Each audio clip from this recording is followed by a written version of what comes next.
Please like and subscribe and hit the notification bell para lagi kayong updated sa mga video na aking i-upload. Ako ang tagapagmana ng pinakamayamang tao sa mundo. Kabanata 6. Napahiya si Kai. At this time, the student in the class didn't care whether Cyrus and Kai could pay the bill. Anyway, they're not the ones who would pay, so they began to eat and drink without care. Nakaupo si Faye sa tabi ni Kai na may parehong hindi may drawing na ekspresyon sa mukha. Alam niya kasi na ang pera na meron si Kai ngayon ay di sapat na pambayad para sa magagastos nila ngayon. At kahit hati nga talaga sila ng gastos ni Cyrus, siguradong ubos pa rin ang pera niya.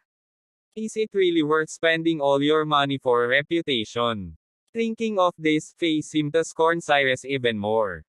Dahil pakiramdam niya ay hindi naman kailangan ni Cyrus na komprontahin ang isang anak mayaman na katulad ni Kai. Kahit manalo siya ng isang beses, hindi nun mababago ang katotohanan na siya ay isang hamak na mahirap na basurero lamang. More than 2 hours later, halos lahat ay busog na. Lahat ng mga estudyante ay tinititigan sina Cyrus at Kai at nagsimulang mag-alala kung ang dalawang ta ay may perang pambayad. The beautiful high-heeled manager walked to Cyrus and Kai and said in a soft voice, "Sir, 770,400 pesos po lahat ng nagastos nyo ngayon. Will you pay in cash or card?" 770,400 pesos. Napasinghap ang lahat ng mga estudyante nang marinig nila ang presyo. Hindi sila makapaniwala. No one thought that this meal would be so expensive. Habang si Kai naman ay blankong nakatingin sa hotel manager. Ang nagastos nila ay higit 700,000 pesos, so half of that would be about 475,000 pesos. Kai doesn't have that much money in his hand right now. Just when everyone is still frozen in shock, kinuha ni Cyrus ang isang bank card sa kanyang bulsa at ibinigay ito sa magandang manager. At mahinang sinabi, "Swipe the card." Yes, mukhang hindi talaga inakala ng manager na ganon kadaling kausap si Cyrus. Ni hindi man lang siya nag-alinlangan ng marinig ang presyo. Pero kalahati lang dyan ang babayaran ko, siya ang magbabayad ng iba. Nang paalis na ang manager, biglang itinuro ni Cyrus si Kai at mahinang sinabi. Kitang-kita ang gulat sa mga mukha ng lahat ng mga estudyante sa loob ng private room habang nakatingin sila kay Cyrus. Hindi kasi talaga nila inakala na si Cyrus ay magiging galante bigla. It's more than 900,000 pesos yet he didn't even blink. Even Kai was sweating all over in his seat at this time. He didn't know what to do. Okay. Bahagyang tumango ang magandang manager pagkatapos ay tinignan si Kai at mahinang tinanong. "Sir, cash po ba or card?" Biglang nablangko ang utak ni Kai nang marinig niya ito. Pakiramdam ni Kai ay nablangko ang kanyang isipan matapos marinig ang pangungusap na ito. Kahit na-expect na niya na hindi magiging maliit ang magagastos nila ngayon, kaya pasekreto siyang umutang sa friend niya ng higit 250,000 pesos ngayon lang ang hindi niya lubos na akalain na direktang aabot ng 700,000 pesos ang makakain nila. Wait lang, may tatawagan lang ako. Nauutal na sagot ni Kai at pagkatapos ay kinuha niya ang cellphone niya at may kinontak. Walang may nakaisip before pa man sila na ang hindi pala makakapagbayad ay hindi si Cyrus pero si Kai.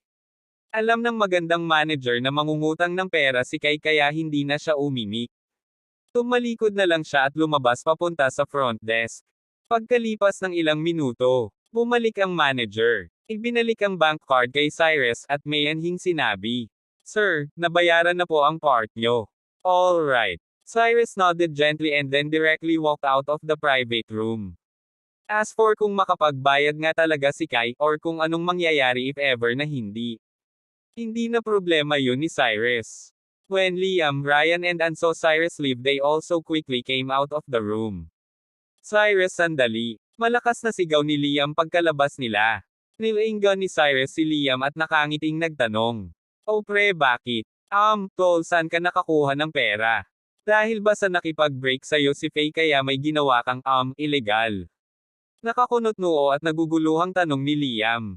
Walang kinalaman si Faye dito. Nakangiting sumagot si Cyrus at pagkatapos ay nagpatuloy. "Nanalo ako sa loto 2 days ago kaya may pera na ako ngayon." Hindi pa balak ni Cyrus na i-expose kung sino na nga ba talaga siya ngayon sa harap ng maraming tao kaya kailangan niyang mag-isip ng excuse. Kaya pala, nodded gently, the frowned and said, pero nanalo ka sa loto di ba? Bakit hindi ka man lang bumili ng mas maayos na mga damit o kaya gamitin ang pera para sa mas may kabuluhang bagay? It's really not worth wasting it on inviting everyone to dinner. Hindi ako masyadong nag-iisip kanina. Nakangiting sagot ni Cyrus. No wonder you have the money to invite everyone to eat at this kind of place. Mahinang buntong hininga ni Ryan. May kailangan pa ba kayo sakin? Kung wala na, una na ako. Cyrus is afraid that if he continues to talk with them he may reveal his secret so he asked lightly. Nga pala, anong name mo sa messenger? Cyrus, may group chat ang seksyon natin, ikaw lang ang wala. I-add kita, sabi ni Ann habang kinukuha ang latest iPhone sa bulsa niya. Natigilan si Cyrus nang marinig niya ang sinabi ni Ann. Then he helplessly said, ano kasi hindi pwedeng mag-download ng messenger sa phone ko ngayon, Kapag nakabili ako ng bagong cellphone bukas ay add kita. Sige. Tumanggo si Ann at wala nang sinabi pa. Tumalikod naman si Cyrus at tumakbo palabas ng hotel. Pinanood ni Liam at Ryan ang papalayong likod ni Cyrus nang may pagdududa sa mga mata nila. Kahit na ipinaliwanag na ni Cyrus na nanalo siya ng loto, feeling pa rin nila na parang iba na ang Cyrus ngayon sa Cyrus na kilala nila noon. Sa kabilang banda, nakaupo pa rin si Kai sa private room habang tinatawagan halos lahat ng kaibigan niya. Pero ni isa sa kanila ay walang gustong magpautang ng pera sa kanya. Nang makita ng hotel manager na walang pambayad si Kai, direkta siyang tumawag ng security guard para harangin ang private room. Kapag hindi nabayaran ni Kai ang bill nila ngayon, ni isa sa kanila ay hindi makakalabas sa room na yon. Hubby, dali mag-isip ka ng solusyon. Nag-aalalang sabi ni Faye kay Kai matapos niyang makita ang nakaharang na guard. I'll call Dad now and ask him to send me money. Kai replied in an extremely powerless tone. He didn't expect that today's incident would develop like this. Sobrang napahiya talaga siya ngayon sa harap ng mga classmate niya. Then cry muna ako. Tumayo agad si Faye at tumakbo palabas ng private room. Sama kami. Iniisip siguro na uutanggan sila ni Kai kaya sumama na rin sina Diana at Jenny kay Faye palabas. Pumasok silang tatlo sa CR. Agad kinuha ni Diana ang makeup kit niya at simulang mag-touch up sa harap ng salamin. Mga sis, feeling nyo rin ba na parang nag-iba na si Cyrus ngayon? Hindi talaga kapani-paniwala na nakapaglabas siya ng mahigit 700,000 pesos para ilibre tayong lahat kumain. Jenny said softly as she washed her hands. Hindi ba namumulot lang siya ng basura? Saan siya makakakuha ng ganong kalaking halaga? Malamang nagmamayabang lang yun kasi tinapon na siya ni Faye. Hindi naman strange yun. Diana answered with derision. Cyrus is such a stinky loser. Pulag siguro ako noon kaya nakipagrelasyon ako sa kanya. Now that I think about it, I really regret it. Inubos niya ang inipon niya ng ilang taon para lang imbitahan tayong kumain ngayon. Ang galante niya pero anong gagawin niya kinabukasan? Hindi ko talaga alam kung anong pumapasok sa isip nitong si Cyrus. Faye said with pursed lips. That's right, nagyayabang lang talaga siya. Tumanggo ng bahagya si Jenny. Pak! Sa sandaling ito, may isang lalaking blonde ang buhok ang biglang hinikap ang puwet ni Faye, at pagkatapos ay nakangising sinabi. Miss, bakit di ka sumama at uminom kasama namin? Napaka-sexy ng suot ni Faye ngayon. Lahat ng lalaki na nakakakita sa kanya ay napapatitig sa kanya. After she felt the touch, hinarap ni Faye ang lalaki at sinampal ito. She shouted with her big water eyes. Hindi ka ba tumitingin sa salamin? Ang isang tulad mo ay aayain akong uminom. Since naging girlfriend siya ni Kai, naging mas mainitan ang ulo ni Faye. Dahil na rin doon sa nangyari kanina kaya mas naging irritable siya ngayon. At this time someone took the initiative to seek trouble so naturally Faye wouldn't back down.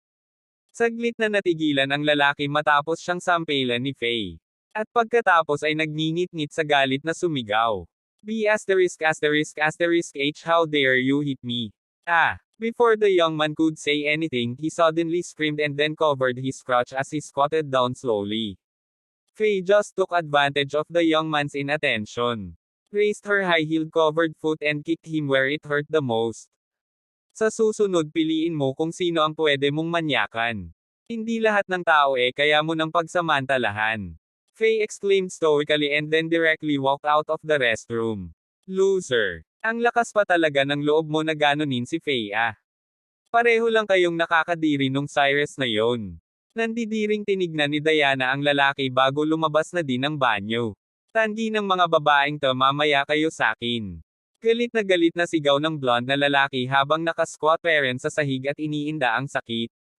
Hindi naman sineryoso ni na Faye ang banta ng lalaki at basta na lang bumalik sa private room.